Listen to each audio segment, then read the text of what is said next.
She didn't leave because you weren't enough. She left because she figured you out. And in her world, certainty doesn't create safety. It kills desire. She didn't crave perfection. She craved mystery. And you, my friend, you became solved. The world doesn't reward loyalty. It respects restraint. And the most powerful restraint you'll ever master is over yourself. You were trained to be kind, to give endlessly, to love openly, to ask for nothing. They told you that goodness was the path, that selflessness would win her over. But they lied. Machiavelli wouldn't have scoffed out of cruelty. He would have laughed, because he understood what most men never learn. Power is not given. It's taken, and it's taken by those who control the battlefield within. She didn't pull away because you lacked value. She pulled away because you were always there, too available, too open, too easy to reach. You weren't a mystery. You were a solved equation. Predictably. And what's predictable can be controlled. And what's controlled can't be desired. That glint in her eyes, the one that once made you feel immortal, wasn't love. It was instinct, the ancient dance of polarity. But you never learned the rhythm. You mistook her curiosity for commitment, her testing for tenderness. Machiavelli once wrote, "A ruler does not need to be good. He only needs to survive." And survival doesn't come from chasing approval. It comes from becoming unshakable. Not numb, not cold, but calm, anchored, immovable. Because in the silent war between men and women, power doesn't go to the loudest, or even the strongest. It goes to the most unreadable, the man who doesn't fold, the one who doesn't over-explain, who doesn't try to prove he's worthy, because worth isn't proven. It's embodied. Women aren't drawn to emotional chaos. They're drawn to composure, to the man who can feel, but doesn't flood, who speaks only when the silence has served its purpose, who shows fragments, not his entire soul.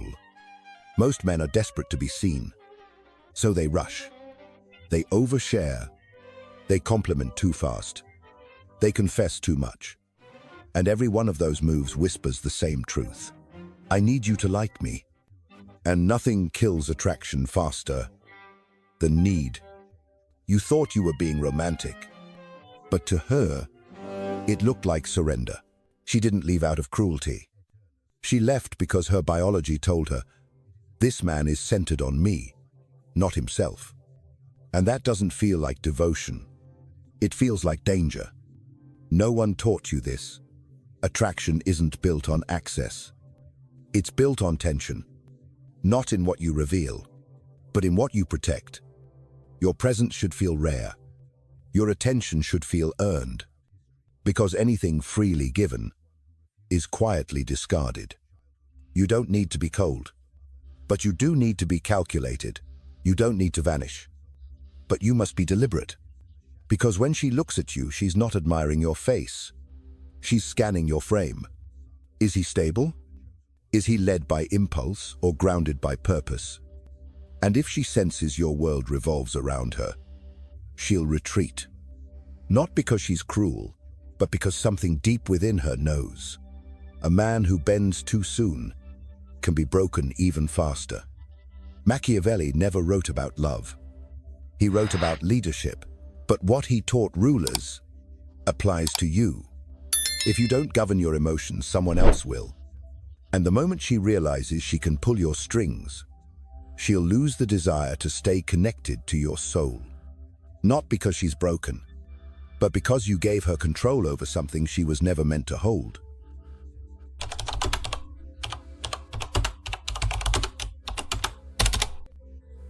She won't tell you she's testing you. She doesn't have to, because her silence will. Her absence will. The shift in her tone, the space between her replies, the sudden distance where warmth used to live. That's the test. And most men fail it. They chase. They explain. They panic. They fold. Not because they're bad men, but because they've built their center around her comfort. Not their own grounding. But you must be different. Because when she pulls back, she's not asking, "Do you care?" She's asking, "Can you hold your frame?" She's not trying to destroy you. She's trying to find you. She wants to see what happens when the room gets cold. Do you shiver? Or do you burn from within? You thought she was losing interest. You thought you needed to win her back. But this was never about attraction. It was about calibration. Because every woman, consciously or not, is scanning for something deeper than charm. Leadership. Not dominance. Not bravado. But the quiet, immovable confidence of a man who leads himself. He doesn't beg for clarity. He doesn't panic when tension rises. He doesn't betray his values just to keep the peace. He holds. He breathes. He remains. She's not looking for another mirror. She's surrounded by those men who reflect her mood, echo her words, adapt until they vanish. That's not strength. That's erosion. And she feels it not as love, but as weight. Because when you become the mirror, you ask her to carry the structure. And she doesn't want to lead. She wants to lean, but only if what she leans on doesn't collapse under pressure. So when she gets quiet, don't fill the silence. When she steps back, don't step forward in desperation. Hold the line, not to manipulate, to demonstrate that you don't orbit her approval. You generate your own gravity, because her distance isn't a door closing, it's a sensor scan. She wants to know if you'll abandon yourself to hold on to her. And the moment you do, you become replaceable. A man who molds too easily is a man who can't be trusted in chaos. And chaos, whether she admits it or not, is what life always brings. Machiavelli would call this moment what it is, a loyalty test. Not hers to you, yours to yourself. And most men fail it, not because they're weak, but because no one ever taught them that emotional presence is earned by stillness, not speeches. She doesn't want your poetry. She wants your poise. You don't need to explain who you are. You just need to show that you won't dissolve trying to prove it. Because if she can shake you, she can never fully trust you. And what she truly desires isn't submission. It's solidity. So when the temperature drops, don't perform. Don't protest. Don't plead. Remain. Still. Grounded. Sovereign. And in that stillness, she won't see indifference. She'll see power. Not the loud kind. Not the kind that demands attention, but the kind that builds temples. The kind that weathers storms. Because in that silence, she sees the one thing that makes her feel safe in a world full of noise. A man who cannot be moved by uncertainty.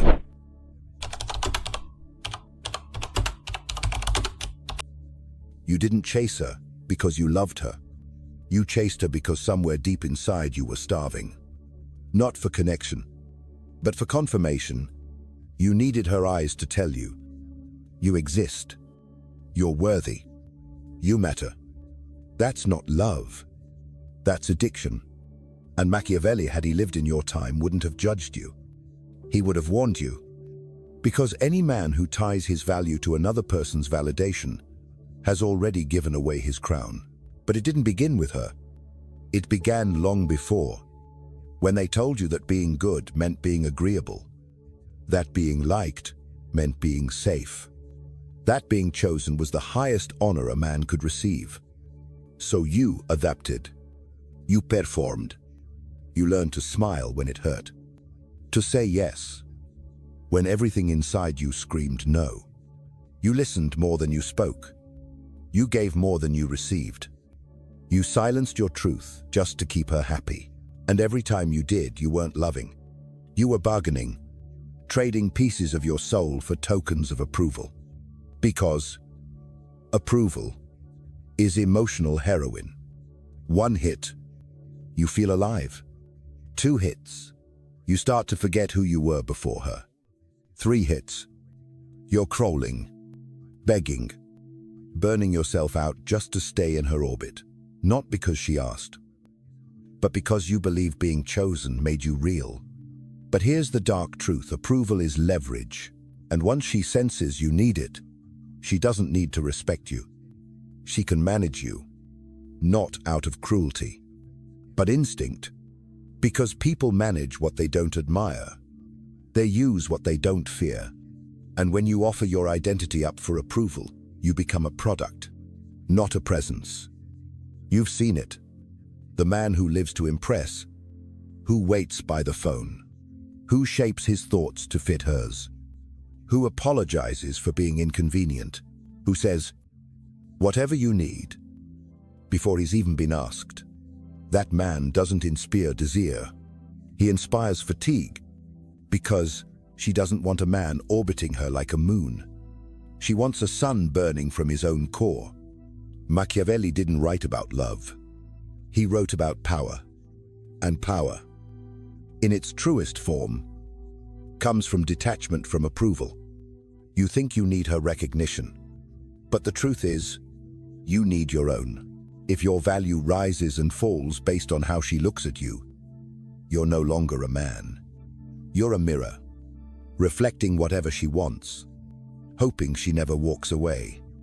But she will, not because she stopped loving, but because there was nothing behind the glass. No substance, no edge, no fire, just reflection, just need. Understand this. No woman can complete you. She can only amplify what's already whole. If you come to her empty asking for identity in the form of affection, she will hand you silence. Not because she's heartless, but because your value was never yours to begin with. So stop chasing the hit. Break the pattern. Reclaim your crown. You weren't born to audition. You were born to reign. Not with arrogance, but with quiet certainty. You weren't made to perform for love. You were made to embody it. Not the kind that kneels, but the kind that walks forward even if no one claps.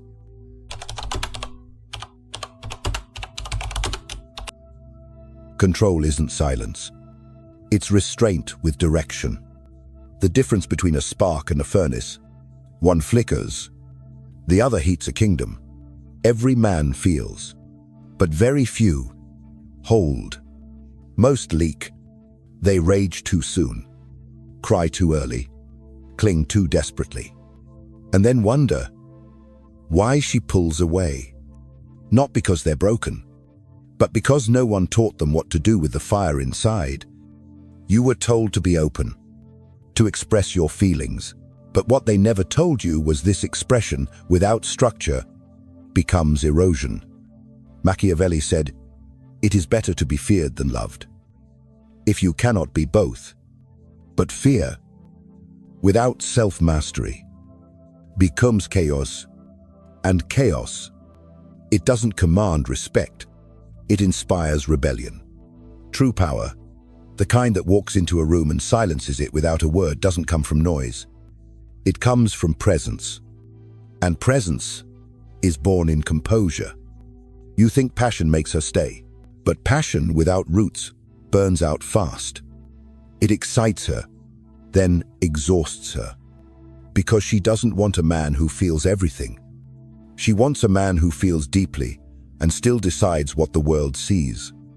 A man who can feel heartbreak and still move forward, who can feel rage and still choose stillness, who can feel love and still not spill. That is emotional control, not robotic, not numb, but refined, because she will test you. She must, not out of games, but instinct. A woman's nervous system is built to scan for instability, not with words, with senses. She feels it in the way your voice rises, in how fast you reply, in the tremor beneath your "I'm fine." And when she senses chaos, she retreats.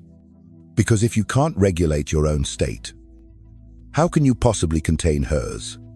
So you must become the man who feels every storm and still chooses his weather. The one who doesn't react, he responds. Measured, precise, on his time, not because he's cold, but because he's sovereign. Your pain, you don't broadcast it. You refine it. Your desire, you don't chase with it. You command with it. Your sadness, you don't pour it out. You honor it in silence, until someone's earned the depth beneath it. This is not suppression. It's strategy, because intensity might impress her, but it's stillness that makes her trust you. She doesn't want to carry your chaos. She wants to feel safe in your center. If your emotions echo hers, she'll feel alone. If they ground her, she'll surrender. So the next time she sends waves, emotional storms, silences. Test, don't sink. Don't chase. Don't explode. Stand. Quiet. Present. Unmoved. Not because you don't feel, but because you do, and you choose how and when that power is seen. That is masculinity in its final form. Because true strength isn't about shutting your emotions down. It's about owning them so completely that they no longer own you. And when she senses that nothing she does can shake your axis, she exhales. Not because she wants to control you, but because she finally feels safe enough not to. That stillness, that restraint, that quiet flame that doesn't flicker in her storm, that's the man she remembers. The man she respects.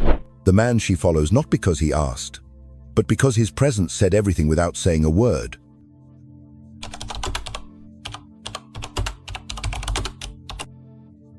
The man she stops desiring isn't the one who failed. It's the one she figured out. Not because he lacked depth, but because he showed too much of it. Too soon. Too often. You thought consistency was connection. You were taught that showing up every day, always being available, always answering, always giving, would prove your devotion. But what you created was predictability. And predictability doesn't feel safe to her. It feels dead. Because attraction isn't born in comfort. It's born in tension. Not chaos, but uncertainty. She doesn't crave routine. She craves rhythm. Not a schedule, but a pulse. And the moment she can map out your next move, she no longer feels pulled by your presence. She feels dulled by it. You became emotional software. Reliable. Predictable. Forgettable. But the man who understands this game plays by different rules. He knows that mystery isn't manipulation. It's maintenance. The sacred tension that keeps the fire alive. He isn't always there. He isn't always reachable. He doesn't text back the moment she hits send. Not to punish, but to create gravity. Machiavelli said, "A prince must learn how not to be good when the situation demands it." And in the world of desire, too much goodness becomes passivity.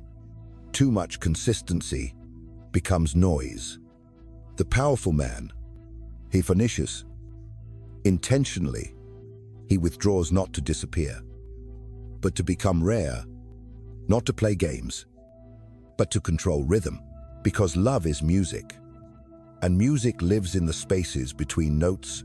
Too much sound, and it's just noise. So let her wonder, let her wait, let her ask. Silently, where is he right now? Not just in body, but in mind. That space, that unknown, it doesn't repel her. It pulls her in, because the man she can't fully define is the man she can't fully dismiss. You want to be unforgettable. Don't give more. Give less with purpose. A compliment that only comes once in weeks lands like a thunderclap. A smile held an extra second electrifies her nerves. A message delayed by calm indifference becomes a poem. This isn't withholding love. This is shaping energy, tuning frequency, owning presence. Because when you give everything up front, she stops earning you. And what she doesn't earn, she doesn't value. Women don't drift because they stop loving. They drift because they stop wondering. So be kind, but not always available. Be warm, but not always accessible. Be present, but never predictable. Control the rhythm, and you control the pull. Because love, that's always there, becomes wallpaper. But love that's sculpted, measured, scarce becomes obsession. This isn't manipulation. It's psychological architecture. And if you master it, you won't have to beg for attention. You'll command it with absence. She'll lean in, not because you pushed, but because you pulled away with power.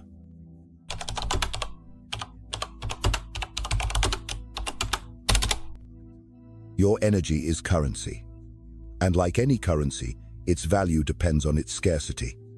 The more freely you spend it, the cheaper it becomes. But the man who guards his energy turns silence into gold. You don't need louder words. You need rarer presence. Most men try to connect by flooding the room. They text more, talk more, explain, justify, overshare, all in the name of being transparent. But transparency without boundaries doesn't inspire trust. It inspires expectation, and expectation kills mystery. You think connection is built through effort, but in reality, connection is built through precision. Every glance, every word, every moment you give her must feel intentional, not desperate, not automatic, not a reflex of insecurity. Because attention that's always available becomes invisible, but attention that feels earned becomes unforgettable. Machiavelli didn't speak of energy, but he understood perception. And perception is everything. In the world of power, access equals value. And if everyone can reach you, no one will revere you. So stop being a free sample. You are not here to be consumed. You are here to be considered. Your time, priced. Your attention, filtered. Your warmth, measured like fire in winter. Because when she senses that your energy is deliberate, she pauses. She slows down. She starts to ask, what makes him choose me? Not why hasn't he replied? And that shift, that wondering, that subtle tension between access and absence, that is where power lives. You don't build desire by being available. You build it by being valuable. Not by withdrawing love, but by controlling the flow. The man who gives everything loses everything. But the man who gives selectively builds mystique. She won't say it, but she feels it. In how you pause before replying. In how your compliments come like rare coins. In how your gaze doesn't chase, it assesses. You're not reacting. You're reigning. Because presence isn't about being seen. It's about being felt. And the man who is felt in silence is remembered in absence. This isn't cruelty. It's calibration. This isn't indifference. It's sovereignty. Because when your energy becomes expensive, so does your influence. And the more expensive your presence becomes, the more others rise just to meet it. That is emotional economy, where your attention is no longer a gift but an artifact, where your voice isn't noise, it's signal, where you don't pursue applause, you ignite awe. You're not here to be understood by everyone. You're here to be remembered by the few who earn the right to witness your depth. So stop giving discounts. You are not clearance stock. You are crafted, rare, priced, and what is priced is protected.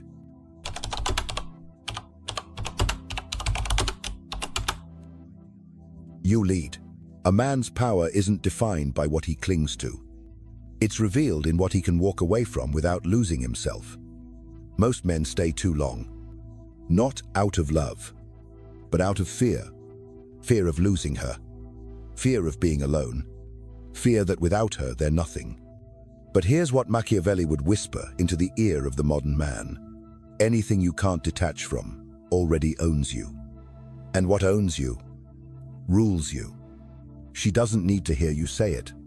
She can feel it, in how fast you reply, in how much you accommodate, in how your spine bends at the first hint of distance. She senses it not with logic, but with instinct. And that instinct tells her, this man isn't here to lead. He's here to be chosen. But detachment changes everything. Not coldness, not apathy, but sovereignty. Detachment is the art of caring deeply, but never collapsing, of loving fully, but never begging, of staying present, without making her your purpose. And she will test this. She'll grow distant. She'll pull back. She'll flirt with silence. Not to punish you, but to ask the unspoken question. Will you abandon yourself to keep me? Most men do. They over-explain. They over-give. They shrink their dreams just to stay in her orbit. And in that moment, they lose the very thing that once drew her in presence, without permission. Power without pleading. But the man who can detach, who can leave the table if staying would cost his self-respect, that man becomes dangerous in the most magnetic way. Because his strength isn't in how much he holds on, it's in how little he fears being left. He doesn't threaten. He doesn't raise his voice. He doesn't chase. He simply stands and lets the silence speak for him. I want you, but I don't need you, and I will never trade my crown for your comfort. This man can't be guilted, can't be manipulated, can't be twisted into something soft just to keep someone close. He will stay if the path aligns. But if it doesn't, he walks, not with bitterness, but with peace. And here's the paradox. When a man can walk away, that's when she wants to follow. Because that kind of detachment doesn't feel like distance. It feels like depth. She no longer sees a man orbiting her light. She sees a man who is the light, whole, rooted, radiant on his own. And something inside her awakens not out of submission, but out of reverence. Because for the first time, she doesn't feel responsible for your worth. She feels invited into a world that doesn't collapse without her. That is where leadership begins. And longing is born, not from how tightly you hold her, but in how fully you've claimed yourself.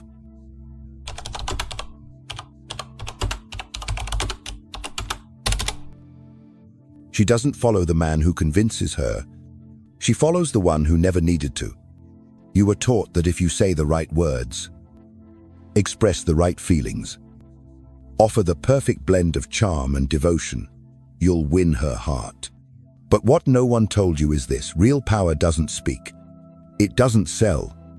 It doesn't chase. It simply exists. Machiavelli knew persuasion is the currency of those without presence. The more you try to convince, the more uncertain you sound. But the man who is rooted in truth, his truth becomes immovable. He doesn't argue. He aligns.